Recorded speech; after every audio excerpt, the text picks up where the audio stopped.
Hi everyone, I'm Adrian from the Australian Computer Museum, or the ACMS, based here in Sydney, New South Wales, Australia.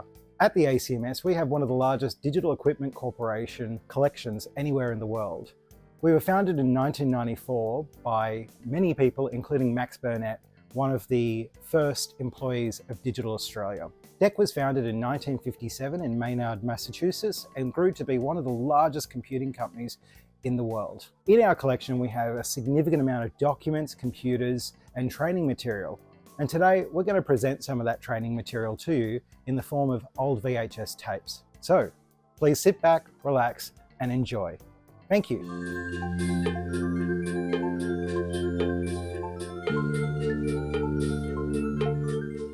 In an earlier unit, we described the hardware elements that are part of every VAX computer. We'll now turn our attention to the software environment. This unit provides an overview of the VMS operating system and some of the optional software products. The unit contains introductory material rather than an in-depth discussion of VMS. Later units will provide more detailed discussions of scheduling, memory management, and I/O. There are two lessons in this unit.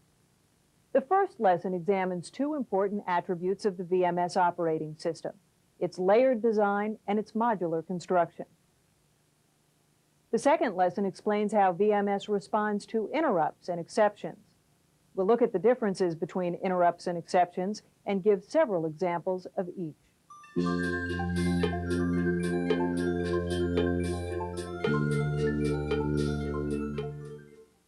VMS is the virtual memory operating system that runs on all VAX computers. This operating system has two main functions. First, VMS serves as the interface between a VAX computer and the people who are using it. VMS interprets user commands and supplies a variety of services to system users. Second, VMS functions as a resource manager. It coordinates and manages hardware resources such as the CPU, memory, and I/O devices to ensure these resources are utilized in the most efficient manner. The VMS operating system features a layered structure. There are several well-defined layers of software built one layer upon another. The innermost layer forms the core or nucleus of the operating system. Basic system functions such as scheduling, memory management, and I/O operations are handled by this layer of software. Other pieces of VMS software execute in one of these middle layers. Functions like file management and the user interface are performed by software that's part of the middle layers. User software always executes here in the outermost layer. This is where the CPU spends most of its time executing user programs.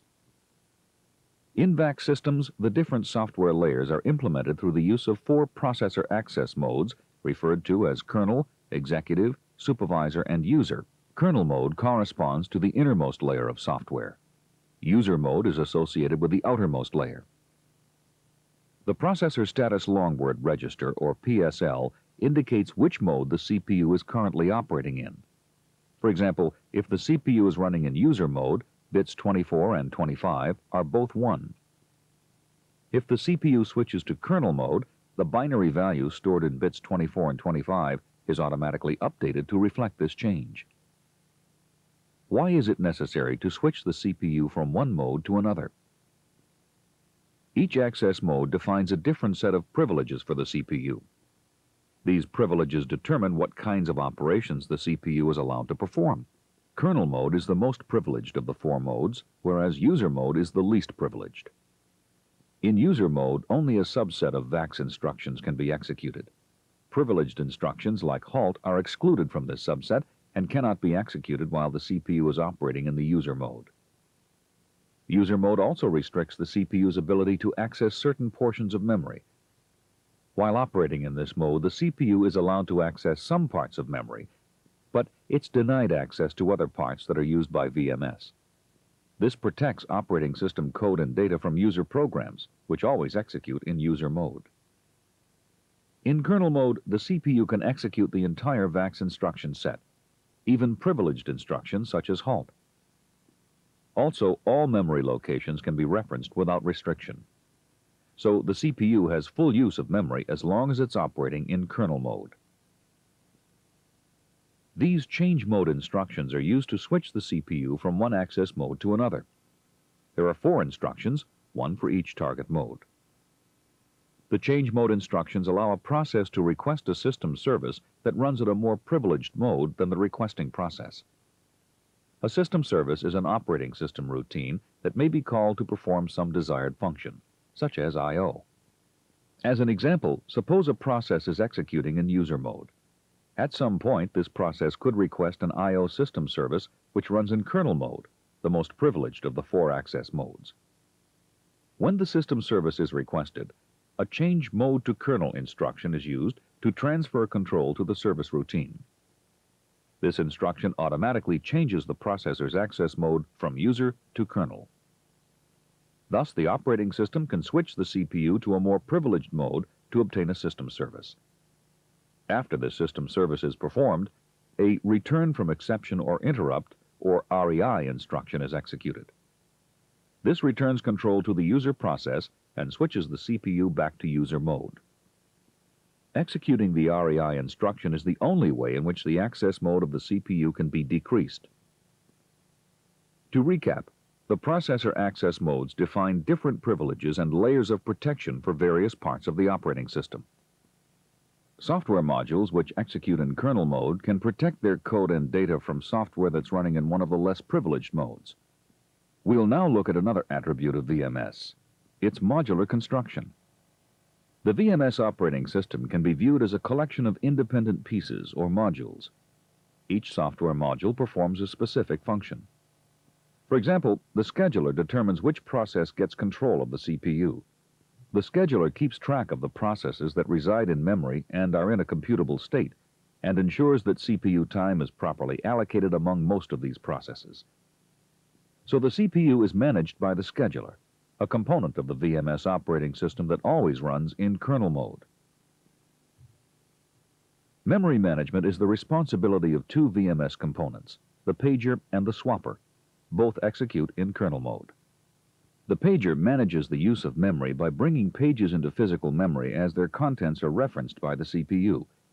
Each page contains 512 bytes.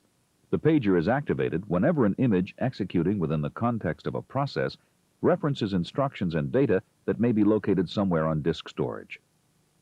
The pager locates the individual pages containing this information and brings them into physical memory, where the contents of the pages can be accessed by the CPU.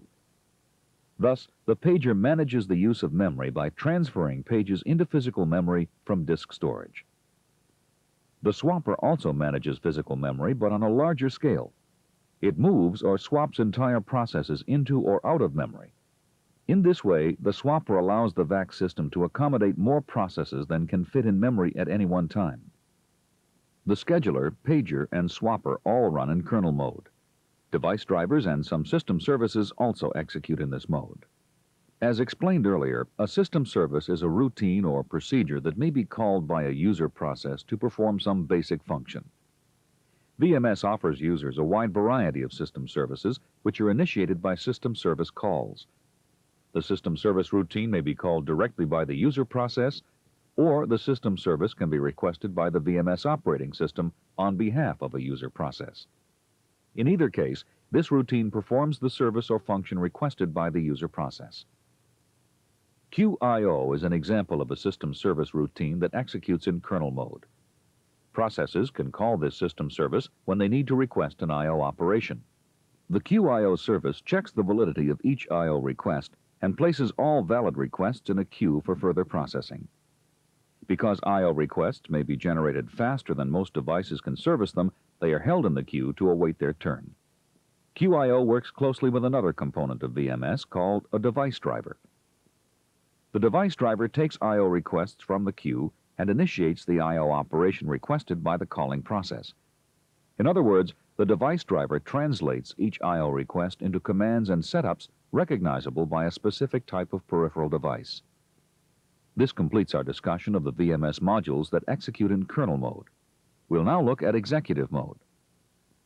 The software that runs in executive mode is mainly responsible for file and record management. Included here are RMS routines and system services used by RMS. RMS stands for Record Management Services. RMS is a set of callable routines that enable users to manipulate and process files of data.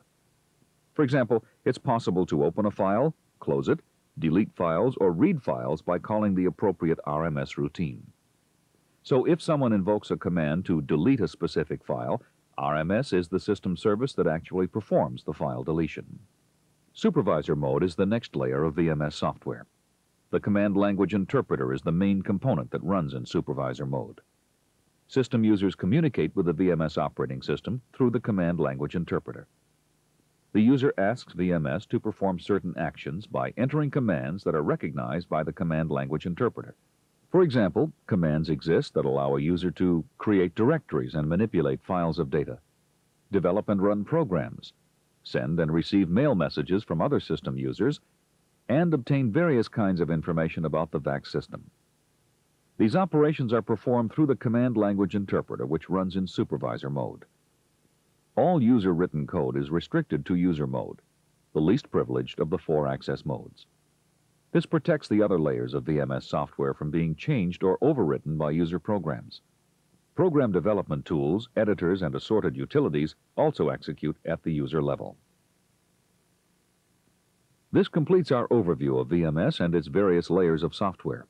Let's review the key points that we've covered. VMS is divided into several well-defined layers. Software that forms the inner layers is protected from software running in the outer layers. Access to each software layer is controlled by 4 processor access modes called kernel, executive, supervisor, and user. Kernel mode is the most privileged mode and therefore provides the greatest level of protection. User mode is the least privileged of the 4 modes. The scheduler, pager, and swapper all run in kernel mode. The scheduler is responsible for CPU management. It decides which process gets to use the CPU. The pager and swapper manage the use of physical memory. Device drivers and some system services such as QIO also execute in kernel mode. These software routines are responsible for I/O management.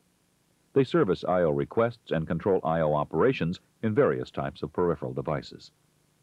Record Management Services, or RMS, run in executive mode. RMS is a collection of routines and system services that allow users to easily manipulate files of data. The command language interpreter executes in supervisor mode. This is the software interface that allows users to communicate with VMS and to request various system services. Lastly, all user-written code runs in user mode. Editors, compilers, linkers, debuggers, and other software tools also execute at this level. Your course reference guide contains brief descriptions of these software tools and other layered software products. This brings us to the end of Lesson 1. Before starting the next lesson, please review the material in your course reference guide and complete the exercises.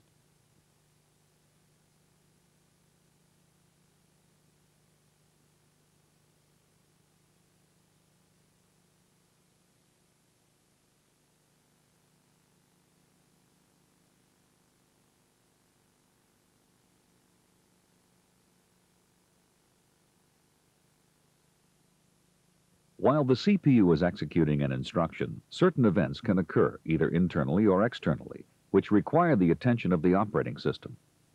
These events fall into 2 general categories: exceptions and interrupts. In this lesson, we'll explain the differences between these 2 kinds of events. We'll also look at examples of each. To help us understand how exceptions and interrupts work, consider the following analogy.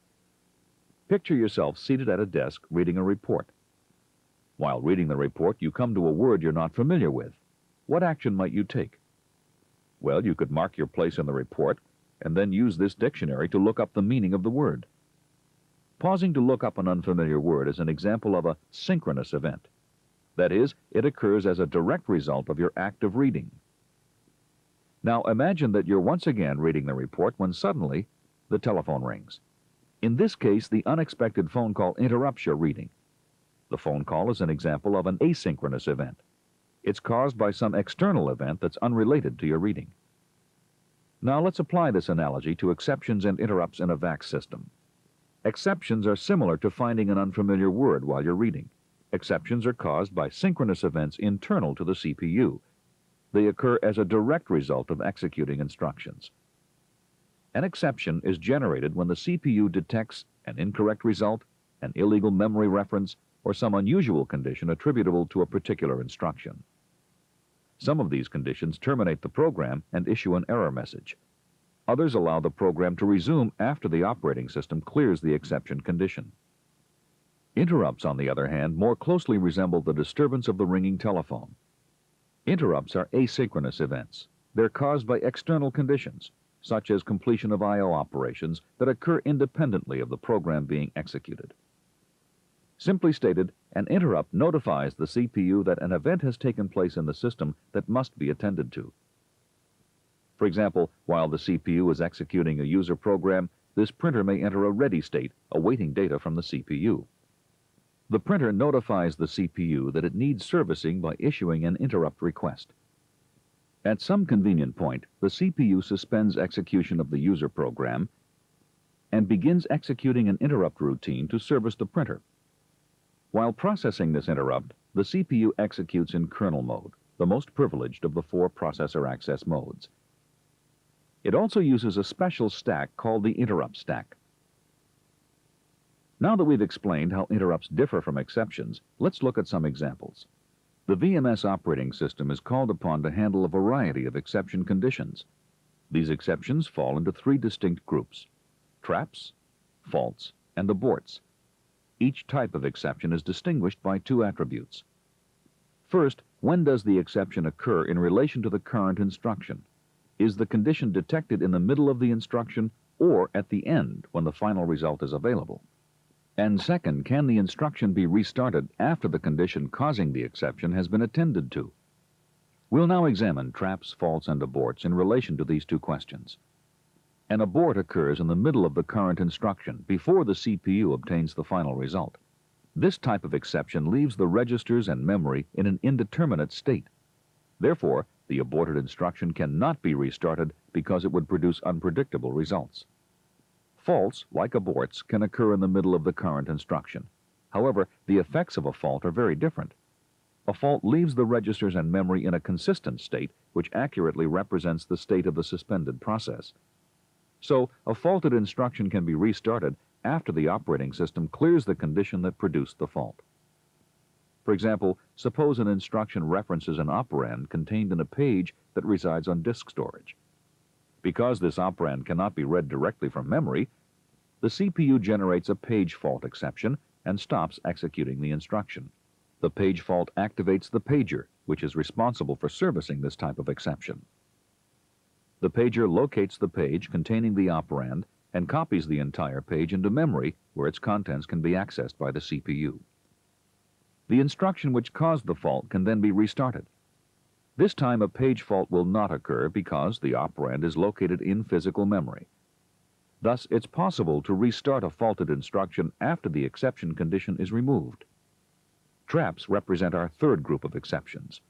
A trap occurs at the end of the current instruction after the final result is obtained. Division by 0 is an example of a condition that generates a trap. After this condition is attended to by the operating system, the suspended process usually resumes execution at the next instruction. Some exception conditions that normally produce traps can be disabled or blocked so the CPU will not react to them. This is accomplished using the 4 trap enable bits in the processor status long word register. Exception conditions that can be disabled by these bits are decimal overflow, floating point underflow, integer overflow, and trace traps. Each condition is represented by a trap enable bit, which can be set or cleared by the programmer. Clearing individual bits to a 0 disables the corresponding trap, so the CPU ignores the exception condition when it's detected. In this case, floating underflow, integer overflow, and trace traps are disabled. Setting a trap enable bit to a 1 enables the corresponding trap. For example, if bit 7 is a 1, an arithmetic trap occurs anytime the decimal overflow condition is detected by the CPU. To recap, exceptions fall into 3 categories: traps, faults, and aborts. These exception conditions are relatively easy to deal with because only one can occur at a time. Interrupts are different.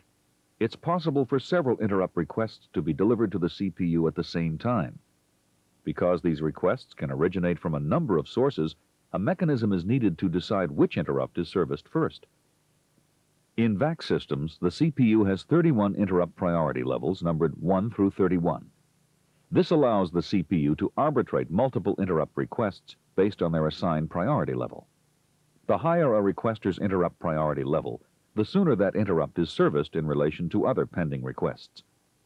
In this case, the interrupt request at level 25 is serviced first, and the request at level 4 is serviced last. The interrupt priority levels are assigned as follows. Levels 1 through 15 are used for software interrupts generated by specific parts of the VMS operating system. For example, the software timer always interrupts at level 7, and the scheduler posts its interrupt requests at level 3. Typically, levels 20 through 23 are used for device interrupts. A peripheral device requests service by generating an interrupt at one of these levels. Finally, levels 24 through 31 are reserved for urgent conditions that require immediate attention and therefore are given the highest priority. Interrupts at these levels are initiated by the processor upon detection of certain conditions. For example, level 30 is used for a power fail interrupt. When the processor detects a drop in the power supply, it interrupts every process and starts saving as much information as possible before the system completely shuts down. The highest interrupt priority level, 31, is reserved for disasters such as a serious hardware failure. System boot routines also execute at this level to lock out all interrupts while the system is being booted. At any given time, the CPU can be operating at one of these interrupt priority levels, or it may be operating at a level called process level. User applications, system calls, and most system services run at process level, which may be thought of as level 0. Processes executing at this level have no associated priority and will always be interrupted when the CPU receives an interrupt request. The CPU's interrupt priority level is indicated by bits 16 through 20 in the processor status long word, or PSL register. As we'll see in the following example, the priority level of the processor is adjusted to match the priority of the interrupt that's being serviced. In this example, we'll assume there are no interrupt requests pending. We'll also assume that the CPU is executing a user's application, which means it's operating at level 0. While the user's application is running at level 0, an interrupt request is posted at level 20 by a peripheral device that needs to be serviced. After suspending execution of the user's application, the CPU raises its IPL from 0 to 20, the priority level of the interrupting device. The CPU then begins servicing the peripheral device. If the scheduler makes an interrupt request at level 3, that request is deferred until the CPU's priority level drops below 3. Thus, the scheduler's interrupt request is not serviced until all pending interrupts of higher priority have been attended to. Now, suppose another interrupt request is posted at level 31, notifying the CPU of a hardware failure. Because this urgent condition has a higher priority, the CPU stops servicing the peripheral device and raises its interrupt priority level from 20 to 31. As long as the CPU is operating at level 31, the servicing of all other interrupt requests is blocked. This completes our discussion of exceptions and interrupts. Let's review the characteristics that distinguish one from the other. Exceptions are caused by the instruction currently being executed. Interrupts, on the other hand, are caused by external events generated by the system hardware and software. Exceptions are serviced immediately. Interrupts are serviced based on their interrupt priority level, or IPL. Thus, interrupts with higher priorities are always serviced ahead of those with lower priorities. Exceptions are usually serviced in the context of the process that produced them. Interrupts are always serviced in a system-wide context using the interrupt stack. Finally, exceptions have no effect on the interrupt priority level of the CPU. Interrupts, on the other hand, change the IPL to that of the interrupting device. This completes Lesson 2. You should now review the material and complete the exercises in the course reference guide.